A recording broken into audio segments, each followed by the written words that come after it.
Melbourne, well, you can't have any more drama.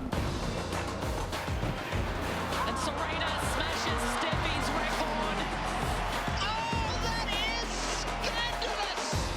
When they write the story of the great tennis matches ever played. Roger Federer's greatest player I've ever seen. That was simply extraordinary. Almost not of this planet.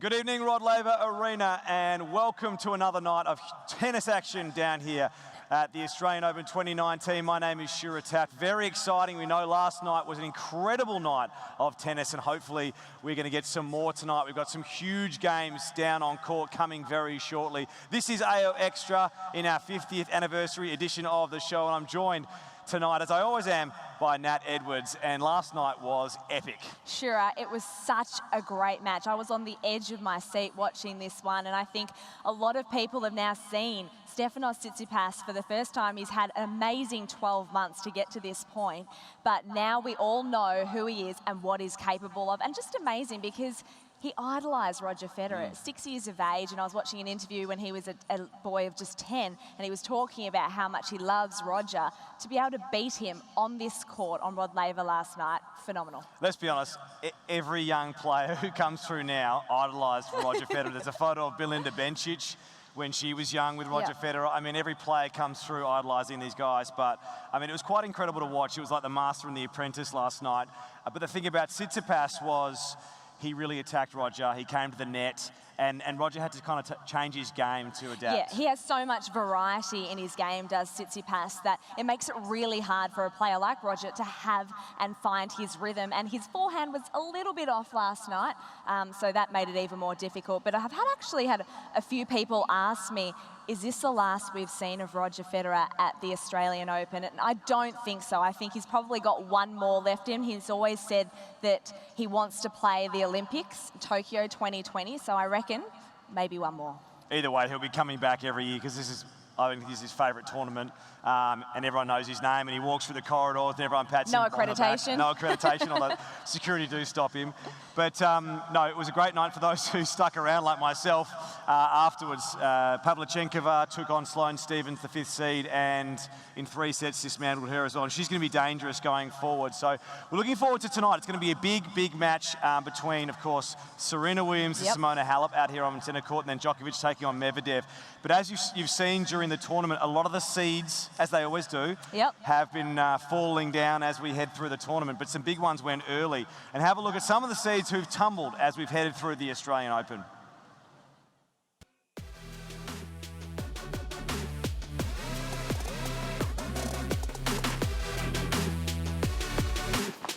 Francis Tiafoe in a major quarter-final for the very first time. 2019, I'm going to pop off. There's no reason why I can't. I didn't think it was going to happen right away, but this is unbelievable. I mean, all credit to him. Fought well, played well. It's the biggest win of Danielle Collins' career. You know, everybody gets their shot at the pie, and right now I'm certainly getting mine, and I'm doing very well, and so I'm just kind of focused on that. Not my day, not my good tennis, but I mean, credit to her, she plays a good match. Australia celebrates. Barty through to the last 8. Gave her that confidence. She's a confidence player as well, and she'll take it. She's not going to back down, and she did.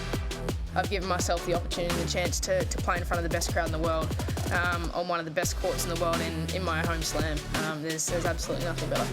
Roberto Bautista Agut is in his first Grand Slam quarterfinal. I had to fight so hard to stay very focused, and well, it's been a great month for me and for my tennis. At the end, he played really well, and definitely he's in good form. So that's the end of the story. Stefanos the Great. It's a watershed moment in his career. That moment is definitely something that I will never, ever forget.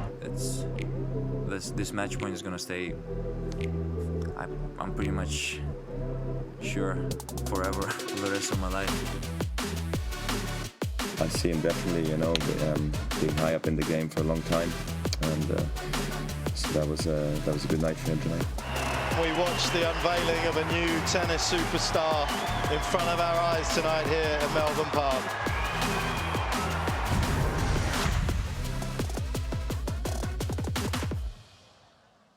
Yeah, some incredible results through the Australian Open so far. And one man who's no stranger to things that don't always go to plan when it comes to sport. We've got right now Rod Laverina. Put your hands together for Olympic gold medalist Mac Horton. Great to have you with us, Mac. Thank you. Thanks for having me. And as we've just seen, the seeds can tumble, and you know what it's like. Sometimes you go into the race as a favourite and someone comes through. It does happen, and it's entertaining. The crowds get into it because they know anything can happen, right? Yeah, it was disappointing to see Roger last night, though. He's my favourite. But it was fitting that it was one of the young guns coming through. But yeah, love him. Now, we know you love your tennis. How do you go, though, with a tennis racket? Shocking.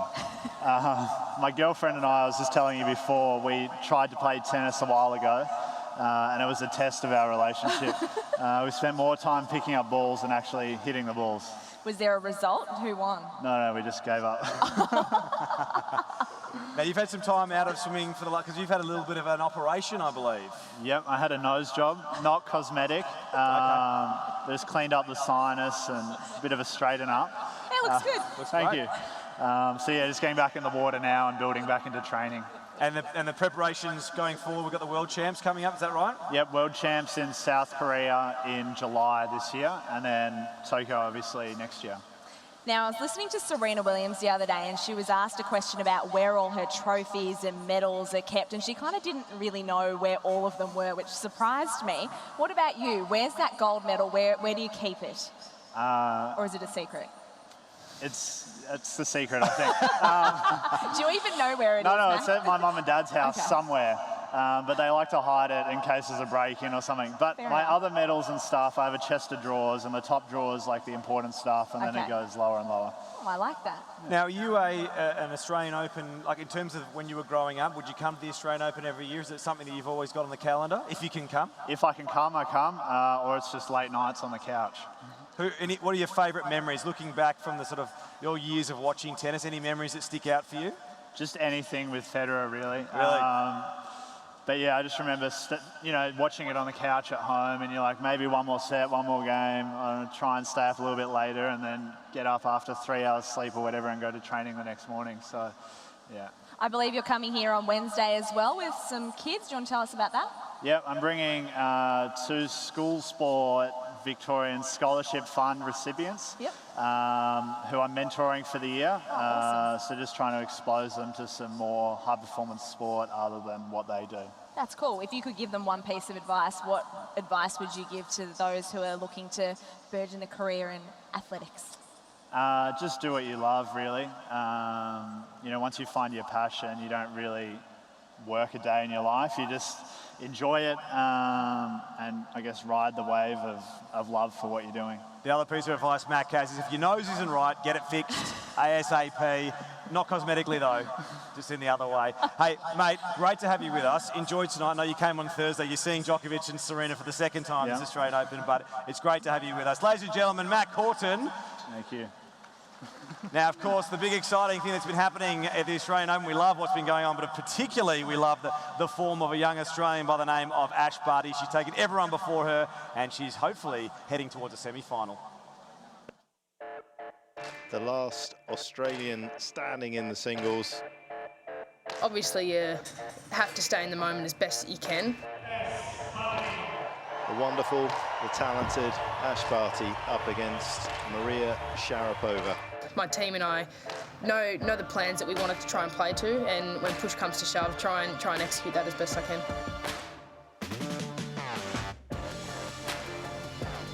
Beautiful. What a start. Definitely had a letdown for many games straight, gave her that confidence, and she's a confidence player as well, and she'll take it. She's not going to back down, and she did. The crowd were unbelievable. I've never quite played in Rod Laver when it's been that full, and especially against a champion like Maria, who's proven it time and time again that she can come back from any deficit. Sealed with an ace. She gets better and better as this match progresses. I knew that I had to just go up try and hit my spots on serve and trust the fact that I've done the work. Exhilarating stuff from the Australian. For me, having that 18 months off was vital. I feel like I've come back a better person on and off the court, a better tennis player. Oh, stop it. These are the moments we train and we practice and we prepare for. Australia celebrates. Barty through to the last 8. I've given myself the opportunity and the chance to play in front of the best crowd in the world, on one of the best courts in the world in my home slam. Well, fingers crossed for Ash Barty in a couple of days' time to see what she can do. But our next guest on AO Extra is a former world #1. Now, you'll know his name for a certain reason. We'll get to that in a second. But he's inspiring the next generation of American tennis players like what Frances Tiafoe has been doing. This is crazy, man. This is crazy.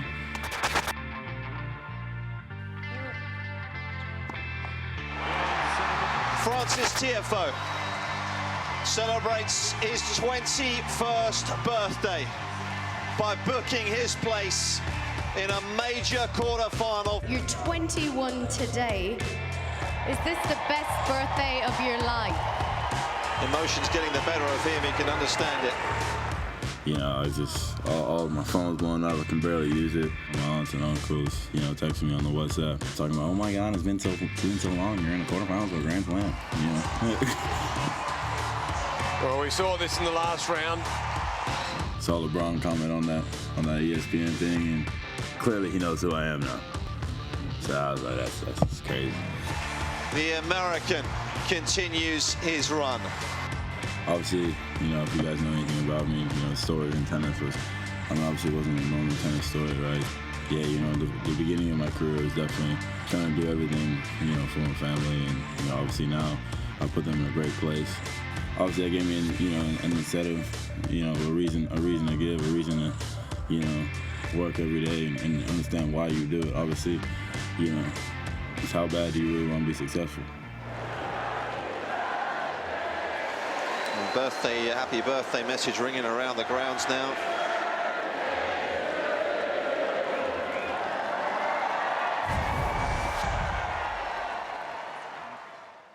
A lot of excitement surrounding that guy, but there's heaps down here on Rod Laver Arena because our AO legend tonight is an absolute icon of the sport. He's also an icon of the clothing world because, ladies and gentlemen, former world #1, American shoe and man, Stan Smith, everyone. Let's hear it for Stan Smith. Yeah, all right. Look at those shoes. I love those kicks. Yeah. Stan, what a pleasure to have you with us. Thank you. You are more than a shoe. Well, my mother thinks so. You're actually a real person. Yeah. I think a lot of people would probably think you're just a shoe and rather than a tennis player. Well, that's true, and I don't deny it, but the shoe has been, sold around the world fairly well, so people know my name. They certainly do know your name, but if they did some research on you, they would find out that you were a very handy tennis player. And not only did you win Grand Slams in singles, you won them in doubles. You played a lot of tennis against the guy whose name adorns this arena, Rod Laver, Billy Nastasi. I mean, you played against Arthur Ashe. You were in an amazing era of tennis. Well, it was a great time. I got to play, like you said, Rosewall and Laver, and of course John Newcombe, Tony Roach, and Battle of the Moustache. Those guys. I always respected the Australian players because they played hard, they played fair. At the end of the match, they might go have a beer with you or have dinner. So it was a great era of tennis players from Australia, and it's not just one little era. It was a long time of great tennis players.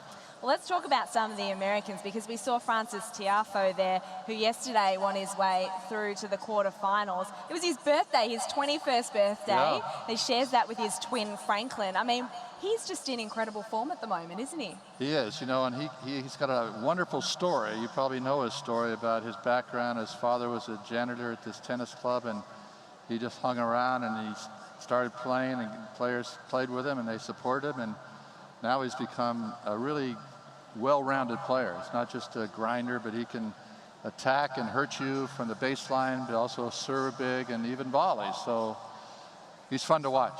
He's fun to watch. I love his celebrations, which are a little bit LeBron James inspired as well. You've got Taylor Fritz, but in the women too, there's Danielle Collins, who's up to play Pavlyuchenkova.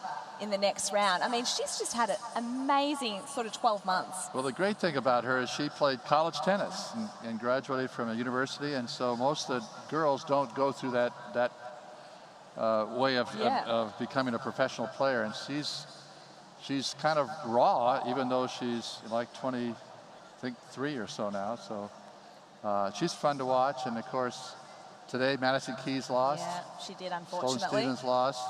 There's a girl named Serena something or other still in. Oh yeah. Oh, I've heard of her. That. I've heard of her, yep. She's up next, I think. I think she might be playing next, going for her 24th. So do you still, when you come back to Australia, do you catch up with the John Newcombes and make sure you have a beer and remind each other how good you were? Well, yeah.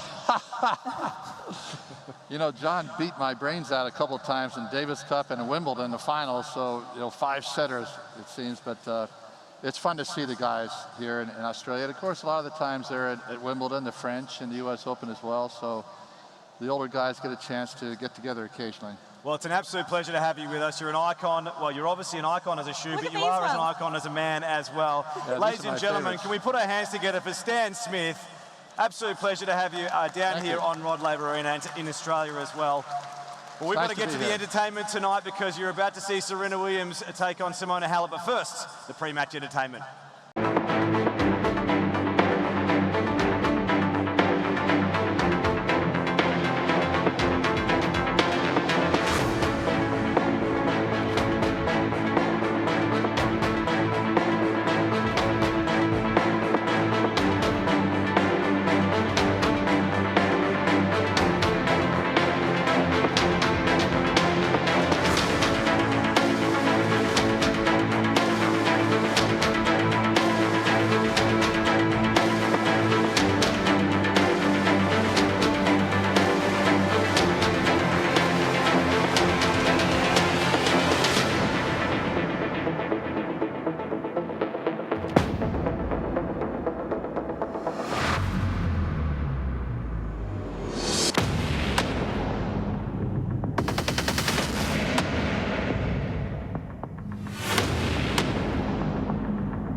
Well, what a great way to start the night here on Rod Laver Arena. We've already had Mac Horton, and of course we had Stan Smith, who's on the Hall of Fame committee of the tennis. And in a few minutes' time, ladies and gentlemen, we are going to be inducting another legend into the Australian Hall of Fame. So that's going to be very exciting, Nat. Yeah, well, and then followed by that, of course, Serena Williams taking on the world #1, Simona Halep. It's the first time that Halep will actually play Serena as the world #1. Well, of course, Simona last year, things didn't go to plan out here, but her conqueror, no longer here. That's right. So she's just got to get past Serena Williams. That's going to be easy.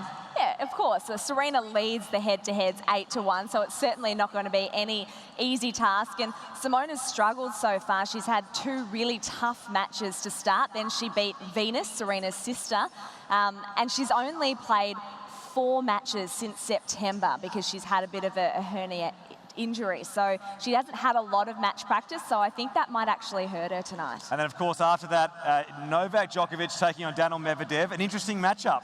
Yeah, we saw Medvedev out here practicing earlier tonight, and he looks like he's in pretty good form, actually. He's had a really big 12 months. He's jumped through into the rankings up to the 15th seed now.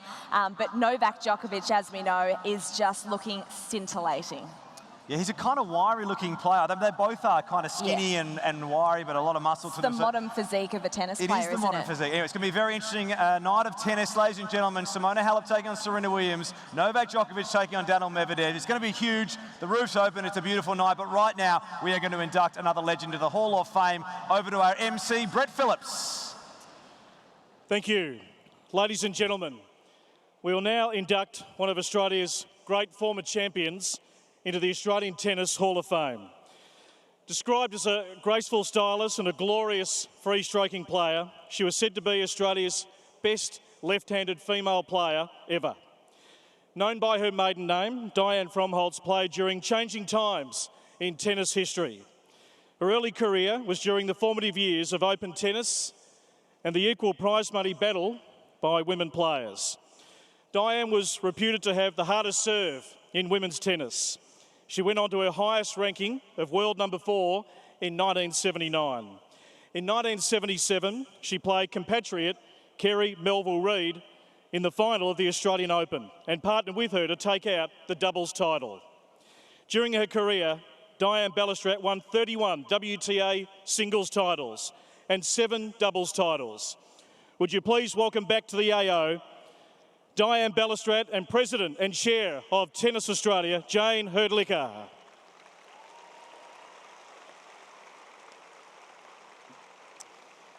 To be inducted into Tennis Australia's Hall of Fame is the greatest honour that can be bestowed on an athlete. Membership is limited exclusively to the top echelon of Australian tennis players and those who have championed the game on and off the court. Diane's rankings soared off the back of semi-finals at the US Open in 1976 and the finals of the Australian Open in 1977. Playing in Boston, she broke world #1 Chris Evert's 20-game winning streak. Back in Australia, in 1978, she achieved back-to-back wins in the Toyota Classic at Kooyong and the New South Wales Open at White City. In 1979, she achieved the highest ranking of world #4. Let's take a look back at the Albury schoolgirl who served it up to the world. My mother coached me for quite a while until I was maybe 14. She was a hard taskmaster. That helped me to become the player that I was. When the first time I played her, I think said, "Oh wow, she's a pretty good player, and she's going to go far," and she did. My first tournament was at 11 years of age. I started gaining momentum after I'd been to Harry Hopman by 1979 to become #4 in the world. It's an unreal feeling. My mother bought me a tennis magazine. I think it was the 17 magazine, and Chris Evert was on the front cover of that. And I said, one day I'd like to play against Chris Evert because she was like the big star. Fromholtz has the set. Just wonderful player, great serve and volley player, very fast on her feet, very creative. I played Yvonne at Tamworth when I was 14 years old, and I think I lost the match 6-3, 6-2. I was just overawed with the way she moved around the court. I just remember Diane as being one of the best players around in the 70s. Played her quite a few times. I think that we were a very strong force, and Australia didn't realise that we had such good players in the women's competition. It was a very exciting time, not just for me, but I think for Australian tennis, women's Australian tennis. I think the mixed doubles finals at Wimbledon was a very big moment. That was exceptional to be out there on centre court. She's a person who really deserves this award because she's represented Australia and was part of the 1974 Fed Cup. That was the last time we actually won. To be inducted in the Hall of Fame is such an honour and a privilege to be. How many people in Australia ever get chosen for that? I mean, I just can't imagine.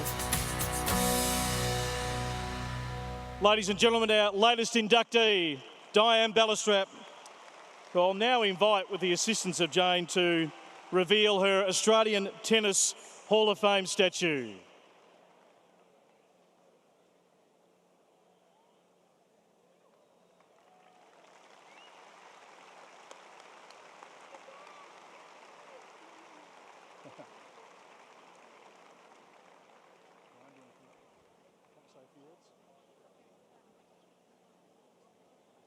Good evening. Representing my country was a very special event for me, but to be inducted into the Hall of Fame, I'm just so grateful and amazed. I'd like to thank Tennis Australia President Miss Jane Heilicker, CEO Mr. Craig Tiley and his staff for making this possible. I'd like to thank Barbara McLean. She's such a wonderful lady. She's so talented, and she made me look so young. I'd like to thank the camera people and the photographers for the collage of photos that were presented tonight. I'd like to thank TA once again. Thank you very much. I'm so happy. Thank you. Diane, I'm going to invite you to pose for some photos, of course, with your statue, and Diane's bronze likeness will take its place, ladies and gentlemen, alongside the other greats of Australian tennis in Garden Square at Melbourne Park.